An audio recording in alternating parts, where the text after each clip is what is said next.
And together with Aina, Ilda, and Priya, we are organizing this series of EIT or Raw Materials Women Talks. And today, the inspiring female in the raw materials sector is Marissa de Boer.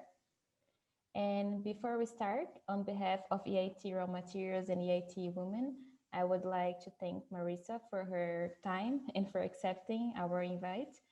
And we really appreciate it. And we believe that this type of talk is essential to keep our energy up in this scenario. So today our meeting will be based on a brief presentation of EIT Raw Materials alumni and EIT women, followed by Marissa presentation. And at the end, we will have around 10 minutes of Q&A. So feel free to write your questions in the chat. And at the end, we will make sure to answer all of them if there is no time constraint. And you can always jump in during the Q&A to ask anything. And here I will give a brief introduction about the EIT. EIT is the shortly name for European Institute of Innovation and Technology. And this body was created to strengthen Europe's ability to innovate and is managed by several knowledge and communities. As we can see here, the climate kick, digital, urban mobility, food, raw materials, manufacturing, energy, and raw materials at ISWI. And each community has an alumni committee organizer that brings different events and activities, and we all belong to the EIT Raw Materials and also to the EIT Women. And the EIT Women brings together female students and alumni from all groups, and it mainly promotes leadership activities with all these groups. And with the support of EIT Raw Materials alumni and EIT Women, we are organizing these events. Our last event was with Saul Viller, and you all can check that on Raw Materials alumni social media. And today we have Marissa de Boer. She's the CEO and co-founder of Systoles, a pioneering company focused on upcycling of phosphate-rich waste streams to generate high-quality alternatives to replace currently fossil sources products. So more than an inspiring female for me is the fact that she's innovating in this sector. And now I will invite Marissa to take the floor, and I will stop sharing my screen so you can start sharing yours, Marissa. Yes, well, thank you, Carolina, for this nice introduction. I will share my screen. Can you all see the presentation? Yes, we can. Perfect. So just a brief introduction about me. I'm indeed the CEO and co-founder of Systoles. Before that, I did my bachelor in physics with honors at the University of Amsterdam. After that, I did my master in science, business, and innovation. So a combination of physics and business, and a couple of engineering courses at the TU Delft. Especially because I just liked engineering, but I was also kind of a nerd in physics, so I couldn't really, distance myself from that part as well. And I was actually intrigued already during my master's with the phosphate problem. So we have everywhere phosphate in our urban, actually urban logistics, our wastewater treatment, but we also have them in our water, in our seawater. The phosphate mines. So it's a really intriguing, interesting compound. After that, I did my PhD at the University of Amsterdam in actually phosphate chemistry. That led into a patent and several publications. And I've been a European project manager at the Marie Curie, where I was also a PhD in. So after the patent, we also checked, like, can we make a business out of it? Is this interesting? And after I checked with a couple of people, and we did also an economic study, we thought, yes, we can make a business out of it. And this is why I started Systoles. But during the PhD, I also was facing quite a lot of phosphate problems. And actually, we can summarize them in 4. So first, the finite mines.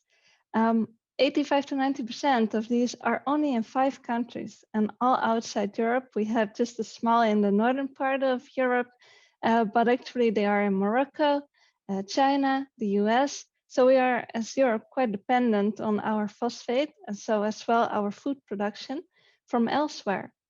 The environmental issues, well, more than 50% of the lakes in Europe are polluted by excessive algae growth.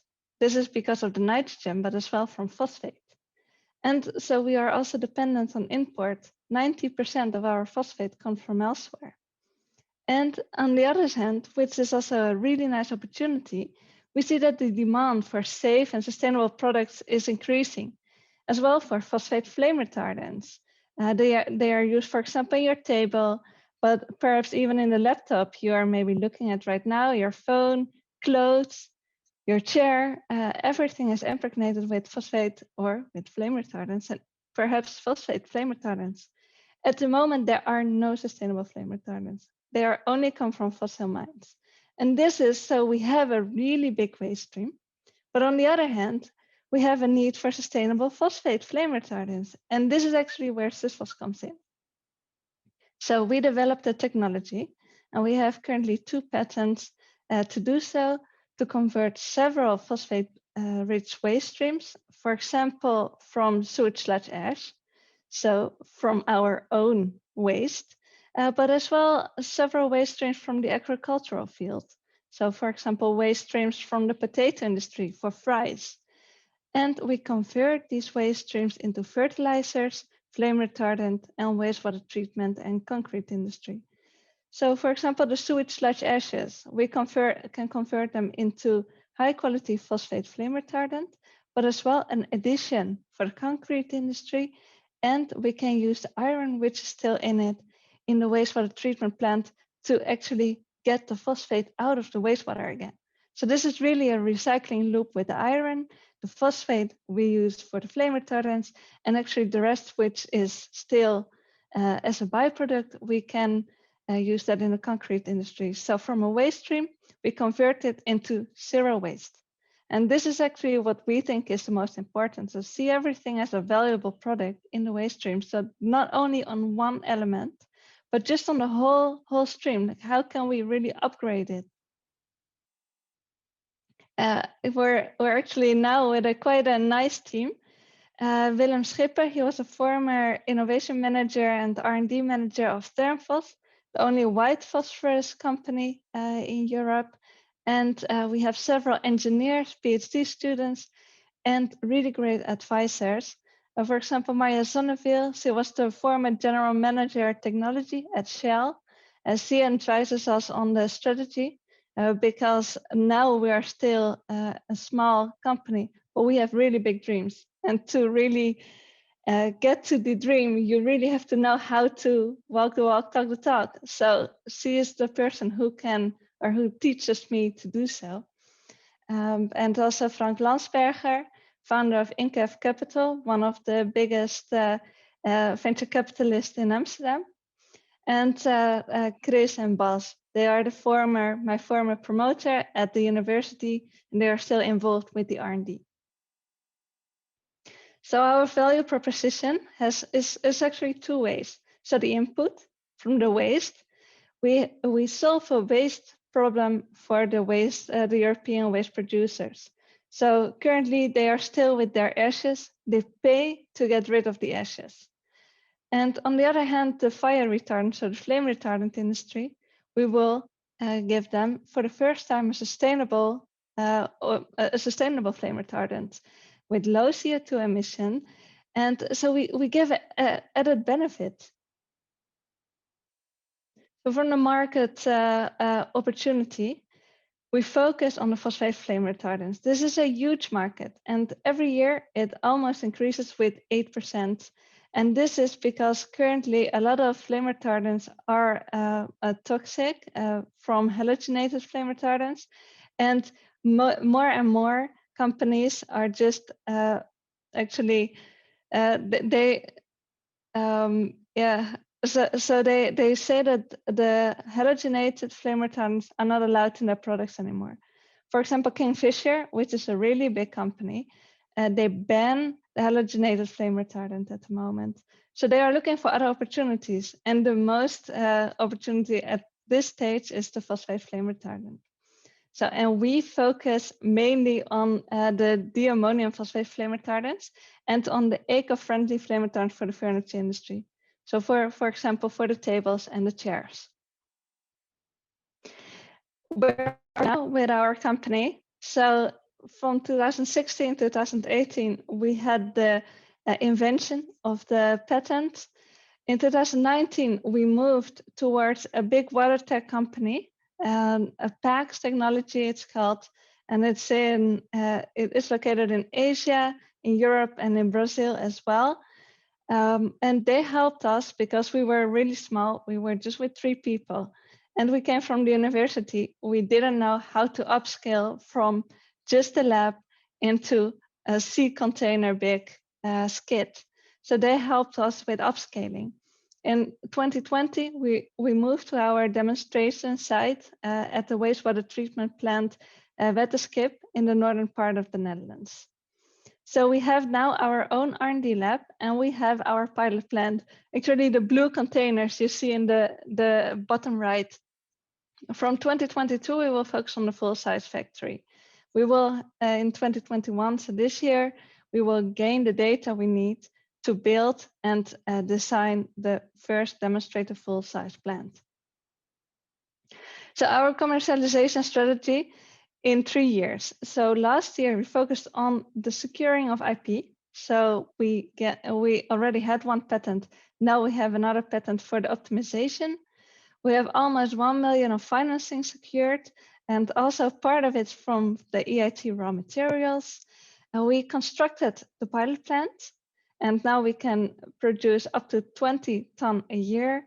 And we already have several letters of intent with both suppliers, so suppliers of the waste, and potential customers as well. And it is really important during this time that you also have a lot of contact with customers.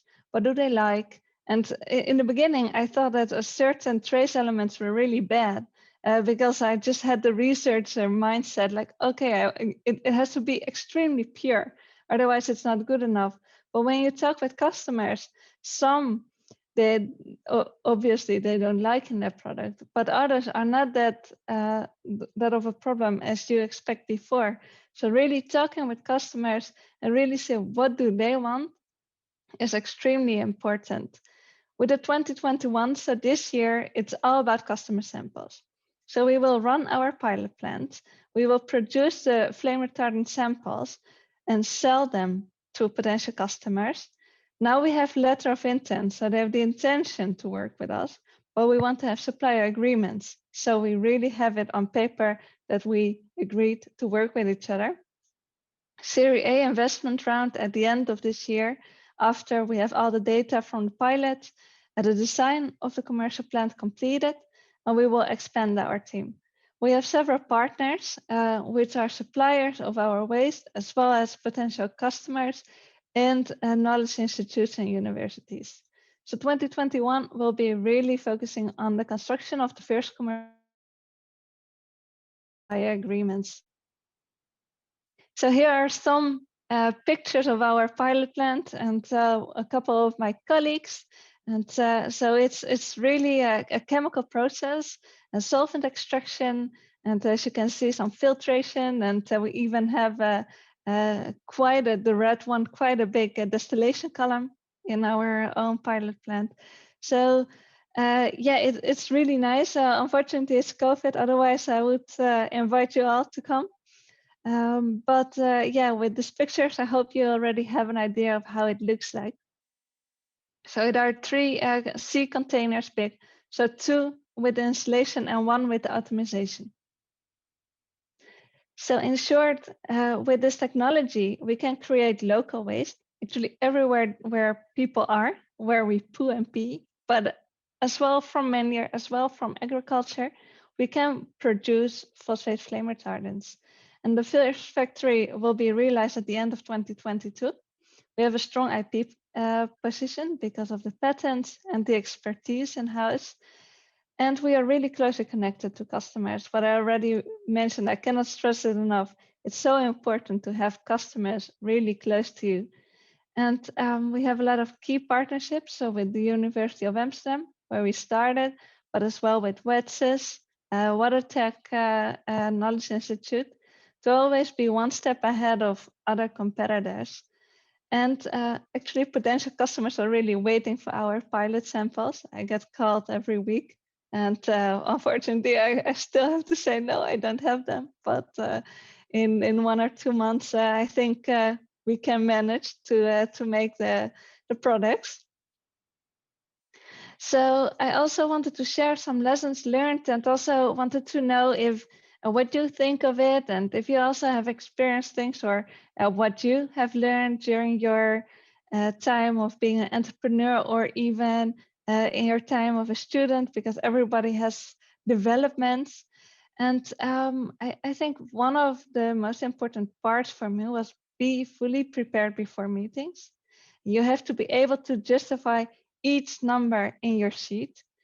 And but on the other hand, I also call it minefield. Just if I look back 2 years ago when I started and I had my first meetings with investors, with really high people, for example, at Shell, I didn't really know what to expect. So I was just giving a presentation. And if I look back, it was just like walking in a minefield. There were bumps everywhere, but if you don't know that they exist, you just walk and you just continue walking. And maybe if you knew that that it was very scary, or difficult questions could be asked, maybe you would be afraid, or too afraid to do it. But if you don't know, then you will do it, and in the end you will reach your goal. So I think that's really nice, just to do it. Of course, be fully prepared, but don't be too scared. A couple of things, I think, for because we're all from a technical background. If you estimate cost, 2 times 1.5 at least, because it will always be more than you expect. And another part, which is I think really important, never trust engineers and scientists if it's about timelines. Maybe you also experienced with yourself when you were writing your thesis, or something that you think, oh yeah, I'm done in a month. Yeah, no, this is easy, especially if it's about chemistry or something. And then something, they always think too positive. I always think, oh yeah, but if everything works, it will be a month. But in the end, something doesn't work, or doesn't work as you expected, and it will take 6 months. And you already have in your timeline that it will take 1 month, and you already asked the investors for 1 month of funding. So never trust engineers if it's about timelines. Also, use the power of networking and coaches. I have a lot of knowledge and experience now in-house because the coach I have from the Shell, but also other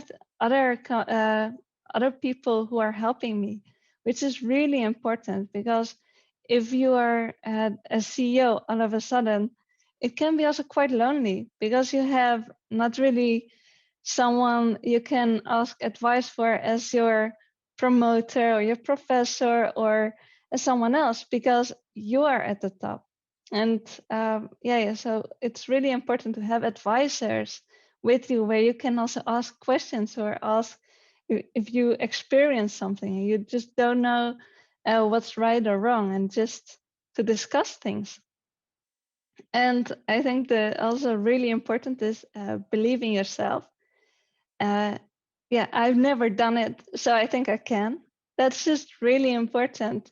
You know, also for me, I was always a bit like, okay, I have to understand something extremely well. I know I have to understand everything before I can do it. But you will never understand everything from a topic. So why not just do it? And then you will see, and you will have a really steep learning curve. But if you think you can do it, then you should just do it. And I think also do what you are passionate about, because if you are really passionate about something, and if it's really something that you wake up and you want to do that, then you will be also really good in it at a certain point, because your enthusiasm, but also if you really like something, you can focus on that. I think that's super important. And also just for yourself, if you don't like your job, that must be really hard because yeah, you will work 4 or 5 days a week, which is quite a lot if you only have 7 days.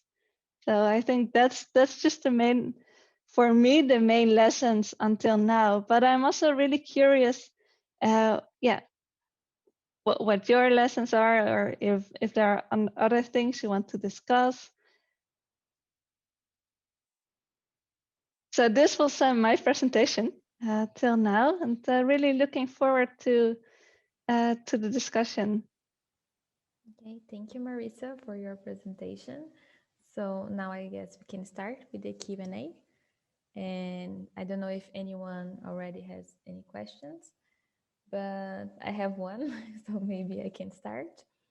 And I could notice that your team, like you have a lot of members already on your team. And I was wondering how was the process to gather all these people together? If you had to be like more convincing to attract people to your team, how was that?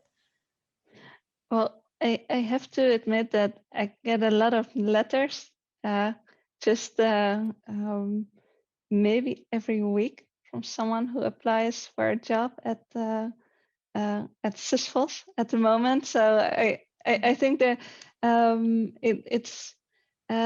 it's quite difficult to find the right people because it also has to be a group, and especially during this COVID time, because we hired actually everyone during COVID. It was a bit hard, but yeah, I think it's difficult to find the right person, but there are a lot of people who are applying. Okay, thank you. Hey Marissa, thanks again for a nice presentation. And I have a question like you came up with one pattern during your PhD, isn't it? And you wanted to commercialize that idea. You started with that. Yes, And what that's was the correct. first step you did for that? For the commercialization, Yeah. I joined a business challenge at the Water campus that was in the Netherlands. So actually, an accelerator of one of the knowledge institutes, and they just give the first tips for starting a company. And after that, I just launched the company. And I also didn't know, I had no funding, no people. I just a 1 month after graduating my PhD. So I just started actually just The first after. thing was just, first thing was you registered the company. Exactly. That was the Yes. first. Okay.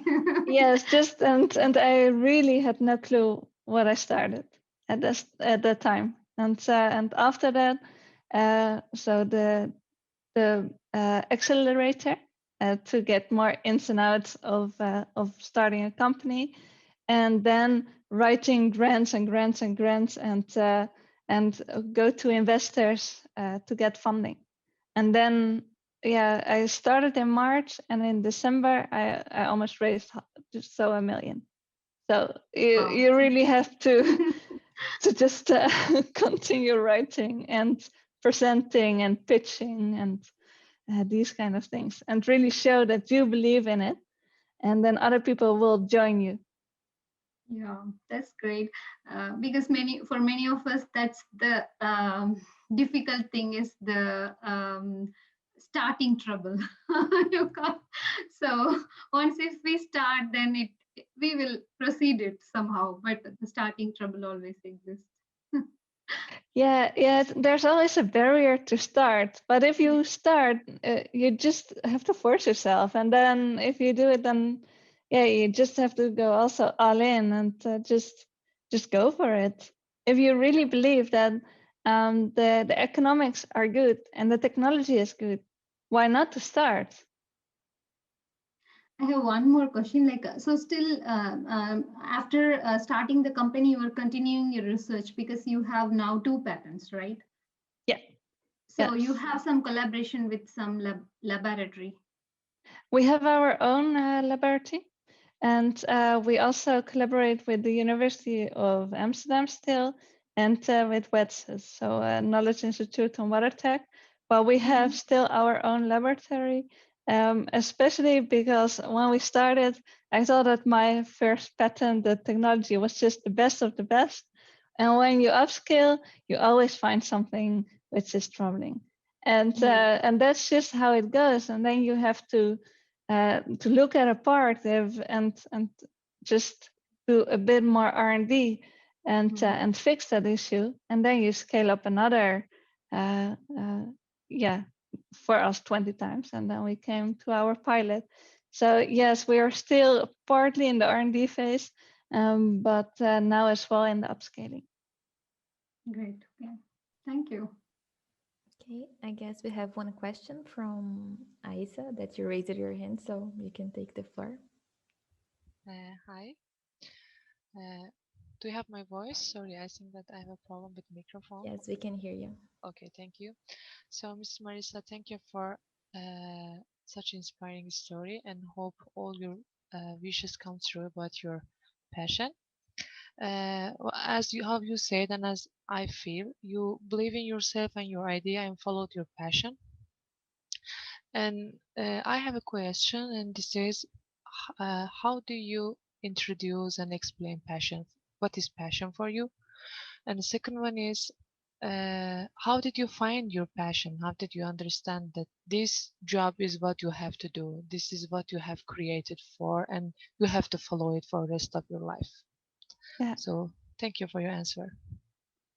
Yeah, thanks. That's a really interesting question. And for me, passion is something that if I start about phosphate, and especially about phosphate recycling, I just feel it in myself. I just get this like woo feeling, and then it just, if I wake up, I want to start working on this topic. It feels almost like a life mission for me. So that's passion for me. But really, that just if you wake up and you just still like doing what you do, even I would not say like, really love doing what you do, I think that's passion. And sometimes people are also saying, yeah, I don't find my passion in my work, but I think passion is for everyone different, and it doesn't have to be that your every day of your life and work is just magnificent, because it's not. It's definitely not. For me, there are days that it's actually quite hard, and even super hard. But that's also life. So I think that passion for me is that I just feel the energy, just really like the power to really continue and feeling a mission. That's, I think, passion for me, at least.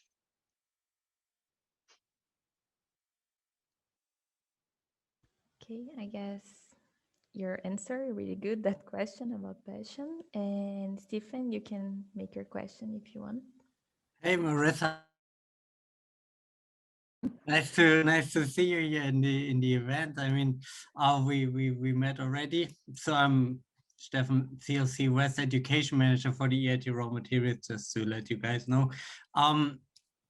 I liked really much the presentation, so nice to see you.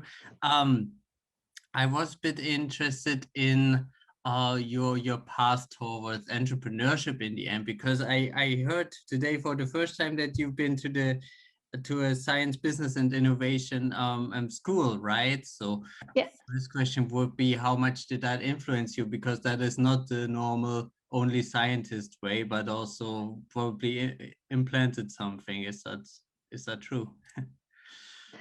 Yeah, I think that I also did science, business, and innovation during the master's because I was really interested in entrepreneurship, but as well in really valorizing new inventors from university towards the market. And I think it's really good to have these business courses as well. But I think it's not really bad if you only have a beta or technical background during your studies, because I think with business, it's also a mindset you develop during doing so. So I think it was also for me indeed a trigger, or to see that it's also possible. But I think that if you don't have a business related background, it wouldn't, it should not stop you, because you also learn by doing so. And a lot of things you learn these kind of tables, like a SWOT, like what are your strengths and weaknesses. But only being able to make SWOTs doesn't make you an entrepreneur or a business person. So I think that you just learn a lot of business by just doing so. Yes. Okay. Head first in. Okay. Exactly. Yeah. Sometimes that's what you have to do with entrepreneurship. You just have to dive in, and yeah. Otherwise, you will not make it. Yes, I see that. For the question I have is, so we have those a lot of PhDs in the EIT field, right? They are they have an ideas, but they don't they don't do the step, and they stay in the university or try to go the academic path. And so how was that for you to take the risk, basically doing something on your own then later on? Is there any empowerment that you got, any support, or was that all in you? Well, obviously, you also get quite some support if you are enrolled in an accelerator from university. But I think it's also you. Just personally, my even my mother, she said, "Oh, you should not do that. Just stay working at the university. That's much safer. No, just don't do that." And so I think even if people think it's too scary, or if, then just do what you think is good to do. For myself, I just checked the technical aspects. I checked the economical aspects. Obviously, I didn't know everything yet. But when I knew, okay, this is a really nice opportunity, then you can still stay working at the university. But in the university, you cannot make a factory. It's that simple. So I had to make the step out of university, and then yeah, you sometimes you just also have to show a bit of guts, and then indeed do it. And yeah. I see that that's a big important part, and then you managed very good. Thanks for those answers for now. Thank you. I have two questions. First of all, I must say thank you very much, Marissa, for such an inspiring presentation. I would like to know, how did you come up with the name of your company? That's number one. And number two, how did you like convince investors about buying into this whole or investing into your company and what you're doing? Yeah, so the first one, honestly, I wish that I also had another name, because this was just the name of my ITN. So Sustainable Phosphorus Chemistry, Systoles. And because I was the Systoles PhD, Systoles was really my name. And when the patent arrived, and yeah, so it developed, and I was just Systoles. So Systoles stayed with me. And this is how the company name actually came up. So it's just also the name of my PhD project. And investors, I think the most important part for investors is show that you really have the business case clear. So it is the input, you have to guarantee the input, and on the other hand, the output, so the customers. If you have from both sides that it works, that the waste is guaranteed or other sources are guaranteed, and on the other hand, the output, the customers are willing to buy your product, and you can guarantee that the technology will work, then you have actually all these three parts. And for the technology to work, you really need a good team. So you have to have a strong team around you, which is capable to make this upscaling or to make the company work. So I think that's the most important part. So your team, and that you really thought of everything to make it a success. In my case, because we will produce products, it's the input and the output. And obviously the technology, and this is why we upscale.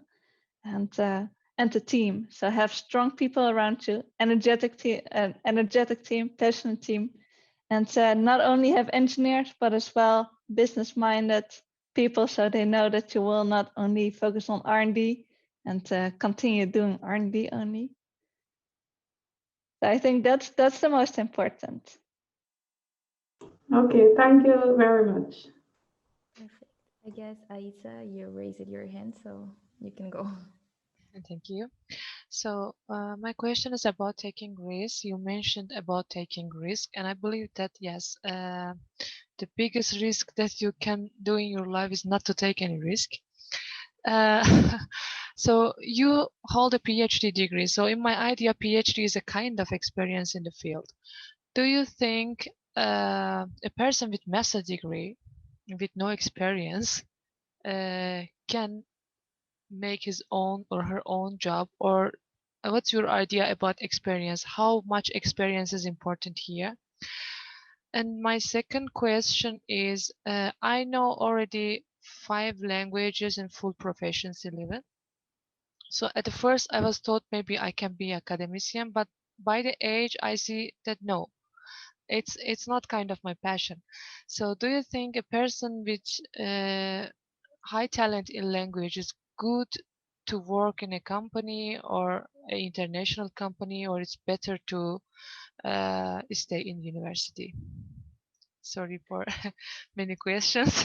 Well, if you're not passionate to be an academic, why would you be an academic?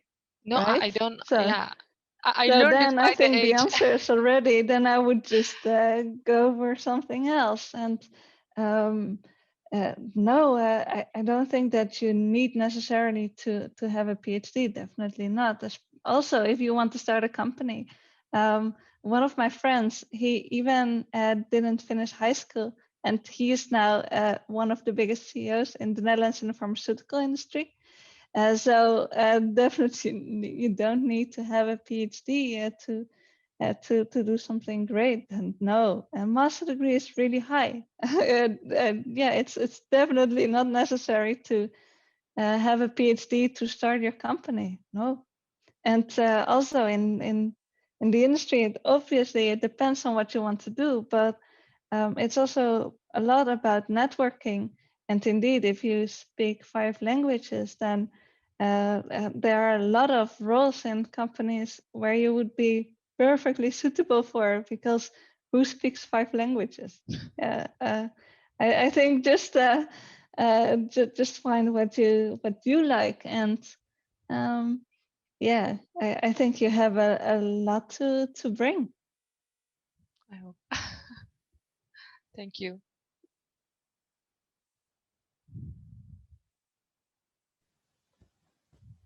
Okay. Stephen, you have one more question. You can take the floor. I I have some up my sleeve, so if I may.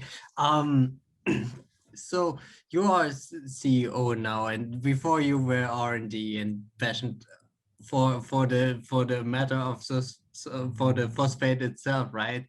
How much time are you spending now in the lab and these days when you have to write for ask for grants and all this extra job that is of a CEO that is totally not a lab person's job anymore? Oh. No, I don't spend any days in the lab anymore. And at the pilot, I do spend maybe 1 or 2 days a week at the pilot, because I also want to know how everything is going. And obviously, I'm also responsible, and it's it's fully ATEX, so it's an explosive atmosphere. So everything has to be concerning the protocol, and so it's also good to know how everything is going from that point of view. But honestly, indeed, I worked. Well, now it's more paperwork, presentations, and other things. Yes. Yeah, but you can cope with that. Yes, definitely. In the beginning, I also had to get used a bit to the transition that you have the pilot and that you don't work in it yourself, and then it feels a bit like a pity, like, oh, but I also like that, but no, you also, no, there's not a lot of time for it. No. Yeah, I see. Yeah. One other question I had: how does a job interview look at Systoles these days? Can you still hire from people you know or contacts you have, or how is it going to apply at this startup this size and in Amsterdam these days, or in the Netherlands? It's not Amsterdam anymore, right? No, we're now more up north. Well, the people we hired, only the CTO I knew before, and I knew because he is really well known in the phosphate industry. And the others I actually didn't know, but I all knew someone they worked for before, so I always asked for references. But no, just by Skype or Zoom, and we had indeed just interviews. So a network cannot hurt to get into the spotlight here and there, so people know you and can reference you in the end, basically. Definitely not. No. Also for funding. Yeah, well, a lot also with the investors. They just contacted me with or introduced me with another investor, and they introduced me with another investor. And if you just write an email to investors, they will definitely not reply, or most of the time. But if you got introduced by an investor, you must be good, otherwise this investor wouldn't do that. And it's the same with obviously with interviews and getting a job. And for me, I really, my network saved Systoles, because also the network with the Knowledge Institute, with the universities, but as well with the customers, and they were talking. So then the customers pool actually expanded, and then you have more customers, and that's good for investors. So it's just it's for me. I only do for half of the time, I think, more networking and having meetings also to stay in contact. Very interesting. I think there's a huge toolbox one collects of all those skills that you need in the end for a successful business. Yeah. Thank you. Yeah. I have another question. Get in contact with the you said you have mentors or coaches. How did you get in contact with them? How, if you selected them, how did you select them? Yes, so the former general manager of technology of the Shell, she was once in the jury of a pitch I did, and after the pitch, which we won, I just went up to her and I just asked if we could have a meeting after, and after that we had a constructive meeting, and I just prepared a presentation with the things that I think are really important for the strategy. And so it just started. So I just actually went up to her and asked for if we could meet up to talk about some strategies. Nice, thank you.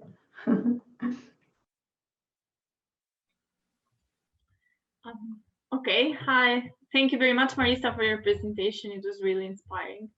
I was actually hearing at all these beautiful things, but my mind was just there asking what were the challenges instead. So like this not really good part.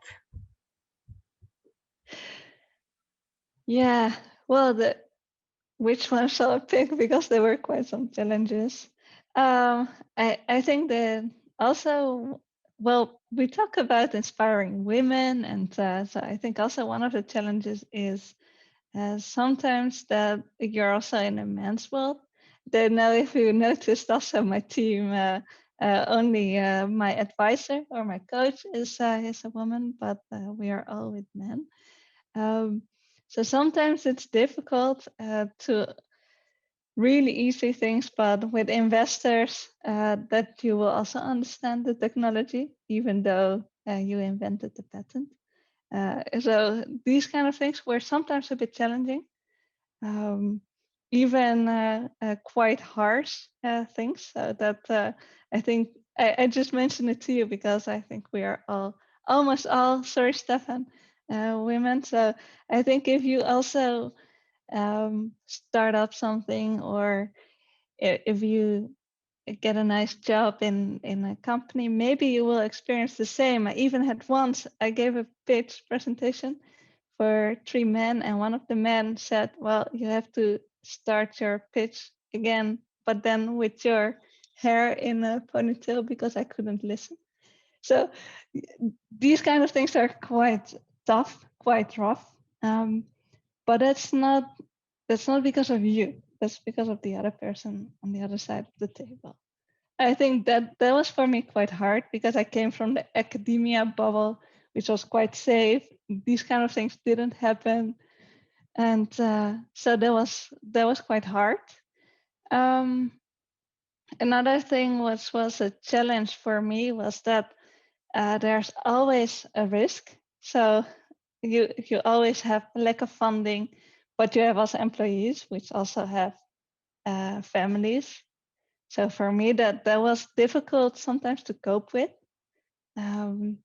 Another challenge is obviously with technology that there are always indeed uncertainties. And how can you cope with this kind of uncertainties also just in the future? That was for me also quite hard, especially because as I think as more as a scientist and academia, you always want to be very honest to the investors as well, but sometimes you also have to brag a bit. That's also difficult. But it was, so these kind of challenges, I think these were the most important challenges for me. Thank you very much. Hi. Well, first of all, thank you so much, Marissa, for such a nice presentation, and also for sharing with us your experiences. I was wondering if you could tell us what do you think could be our main takeaway or message from you for this hour, like your advice or tip, let's say, for female women in the raw material sector. Yeah. Well, I think my main message will be really believe in yourself. Even though you have never done it, you might be the best person in the world to do it. So you don't know until you have done it. So if you think, oh, that's my passion, or what I'm doing now is not my passion, it's something else, well, then just go for it. Because if that's what makes you happy, then you will be really good in it. And even though other people just maybe do not even believe in you, if you believe in yourself, then that's the thing that matters. You can do it. I think that all the people who were asked questions until now, they were really, really good questions. So yeah, I think just believe in yourself. I would like to thank you, Marissa, on behalf of EIT Raw Materials alumni, EIT women as well. It was a really inspiring session, and that was extremely interesting talks such in the personal aspects, but also on the scientific aspects of your project, of Systoles. And yes, we are looking forward for our next talk, and you're more than invited also to join us in the next month. And I hope to see you all again.